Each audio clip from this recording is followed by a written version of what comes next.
हमारे YouTube channel में आपका बहुत बहुत स्वागत है। आज कंपनी कॉर्नर में मैं आपको एक ऐसे स्टॉक से अवगत कराऊंगा जो पिछले कुछ दिनों में काफ़ी रिटर्न दिया है। काफ़ी कहना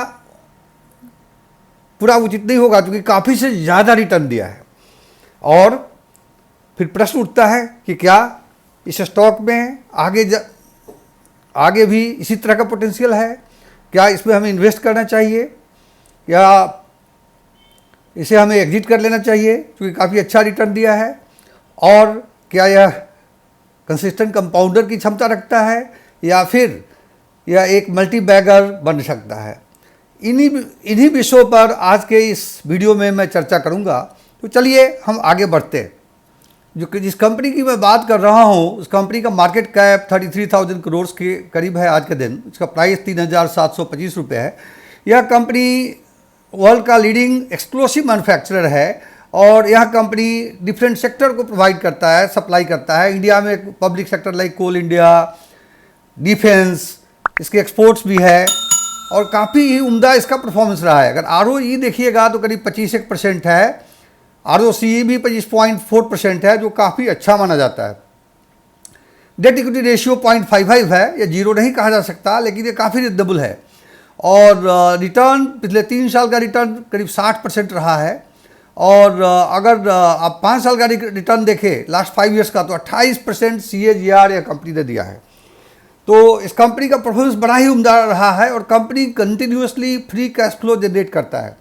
इसका मतलब है कि इस कंपनी की जब आप चर्चा करेंगे या आगे देखेंगे तो इसमें काफ़ी फंडामेंटल के आधार से कंपनी में काफ़ी पोटेंशियल है। चलिए इस कंपनी का हम 10 साल का कर्व देखें, ग्रोथ कर्व देखें। जैसा कि आपने पाया कि पिछले 2-3 सालों में कंपनी ने करीब ऑलमोस्ट 3 टाइम्स का रिटर्न दिया है। और अक्सर ऐसा होता है कि कोई भी कंपनी अगर बहुत लंबा रिटर्न देता है तो फिर कुछ दिनों के लिए वो म्यूटेड कंडीशन में चला जाता है।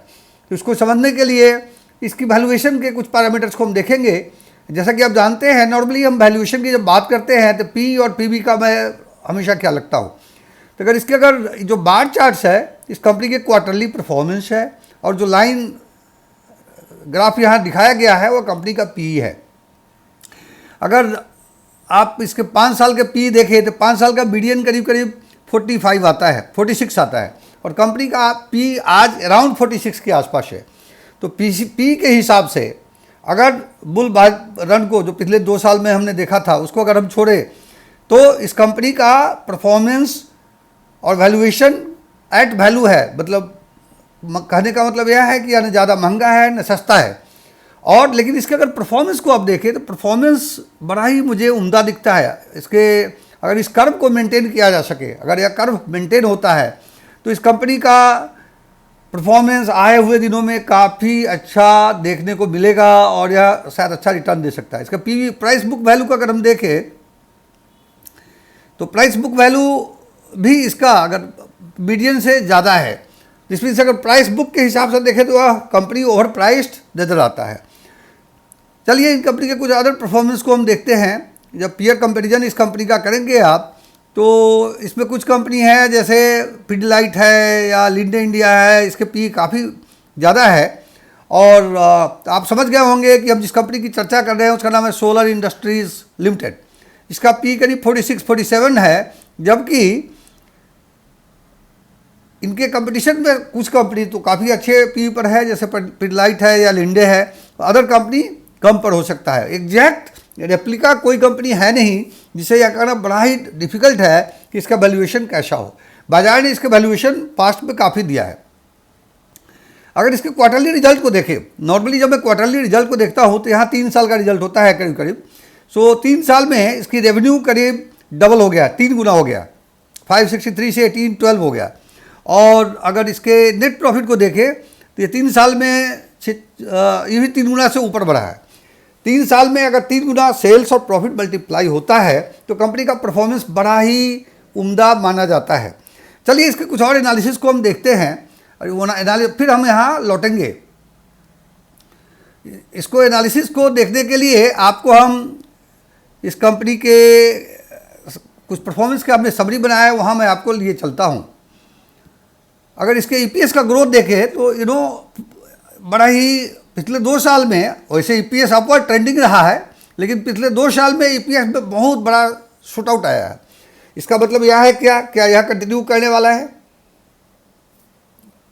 या यह एक टेम्पररी इफेक्ट है।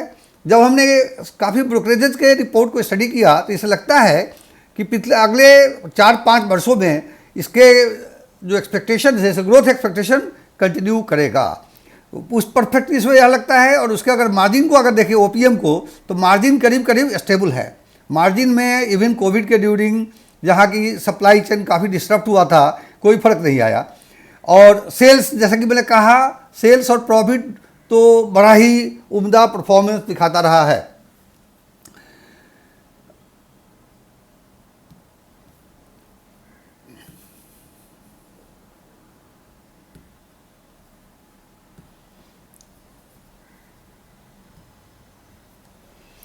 तो क्वार्टरली रिजल्ट्स के बाद अगर इसका पीएनएल को देखें तो पीएनएल 10 साल का पिक्चर यहाँ दिखाया गया है। करीब करीब 10 गुना सेल्स मल्टीप्लाई हुआ और प्रॉफिट भी 10 साल में करीब करीब 9 गुना मल्टीप्लाई हुआ, जो कि अगर यह पेस या इससे अगर 10% कम का भी पेस अगर चालू रहा तो यह बड़ा ही उम्दा स्टॉक साबित हो सकता है। अगर इसके रिटर्न को देखें 10 साल में इसका 34% का CAGR है। और कंपाउंडेड प्रॉफिट ग्रोथ की नंबर्स को आप देखेंगे तो प्रॉफिट 19-20% CAGR बढ़ रहा है। करंट ईयर में तो यह फैंटास्टिक नंबर है। उसी तरह से सेल्स ग्रोथ भी 20% के आसपास बढ़ रहा है।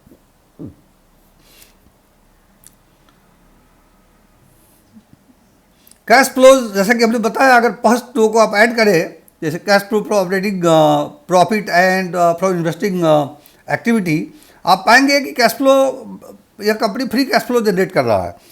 रेशियो के मामले में भी अगर इसके रेशियोज को एनालाइज करें तो कैश कन्वर्सन साइकिल में अच्छा खासा सुधार देखने को मिला है। अच्छा खासा नहीं कहूँगा, 10-15% का सुधार मिला है। आज के दिन करीब 90 दिन का कैश, और ROCE 25% के आसपास स्टेबल है, जो कि शेयर होल्ड, जो कि एक अच्छा संदेश देता है। चलिए हम फिर आपको ले चलते हैं इसके एनालिसिस के थ्रू, और कुछ और चीज़ हम आपको एनालिसिस में शेयर करना चाहते हैं ताकि आप इसके परफॉर्मेंस को क्रिटिकली देख सके।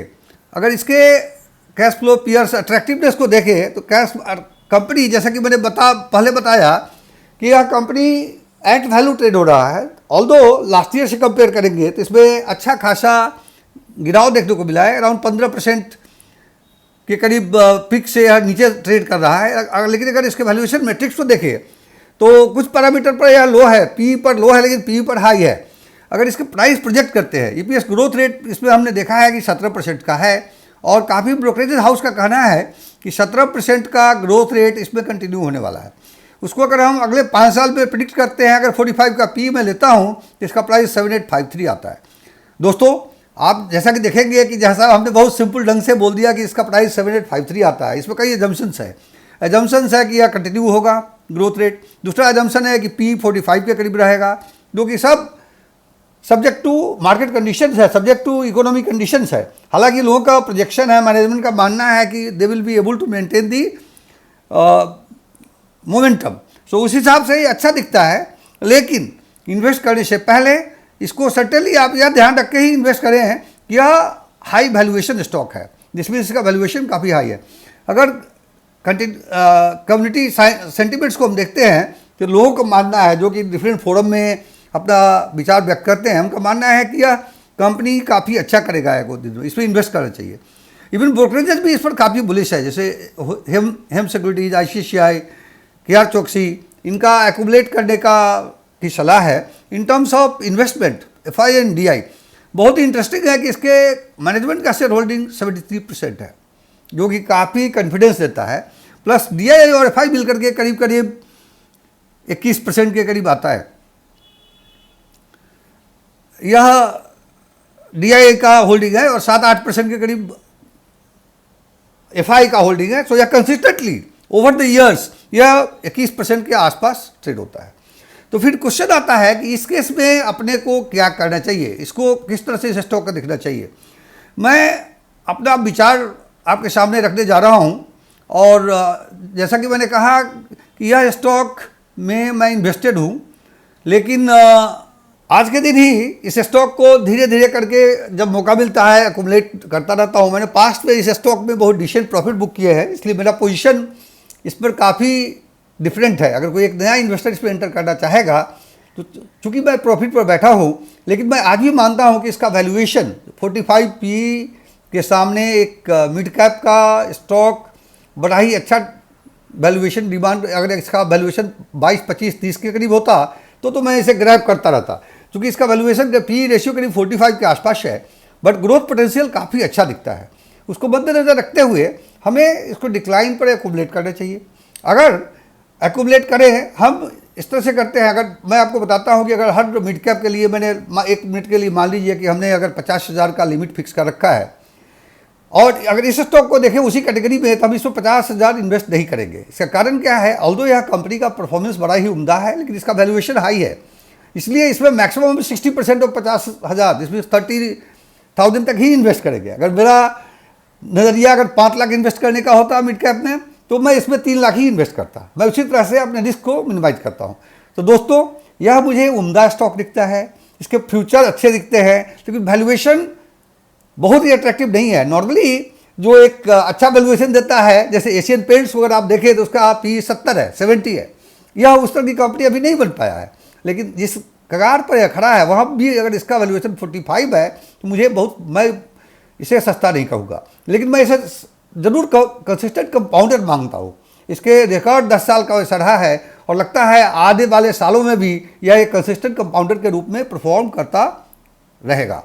यह सर्टनली यह स्टॉक को आप मल्टीपैकर नहीं कर सकते। मल्टीपैकर का मतलब होता है कि अगर इसका ग्रोथ रेट तो इसका बहुत ही उम्दा है, लेकिन इसका वैल्यूएशन भी अगर 20 से कम होता तो इसे मल्टीपैकर करते। लेकिन आज इसमें वह पोटेंशियल नहीं दिखता, लेकिन कंसिस्टेंट 15-17%, 18%, 20% पर एनम का कंपाउंडिंग इसमें दिखता है। दोस्तों, यह मेरा पर्सनल व्यू है। आज के वीडियो का पर्पस प्योरली एजुकेशनल है। लेट मी रिटरेट कि stock investment is risky. Before investing in the stock market, please do consult your investment advisor or do your own research. The purpose of this video is purely educational and bring to you a good stock for study and analysis at least. And if you feel so, you may like to go ahead with it. Neither I am saying invest nor I am saying don't invest. I have told you my position and I hope you like the video. अगर आपने इस video को पसंद किया है तो इसे आप लाइक करना ना भूलें। इस वीडियो को अपने मित्रों तक आप ज़रूर सर्कुलेट करें, ताकि इससे वो लाभान्वित हो सके। और आपके समय के लिए मैं आपको धन्यवाद देता हूं, और आपसे फिर मिलेंगे अगले वीडियो में।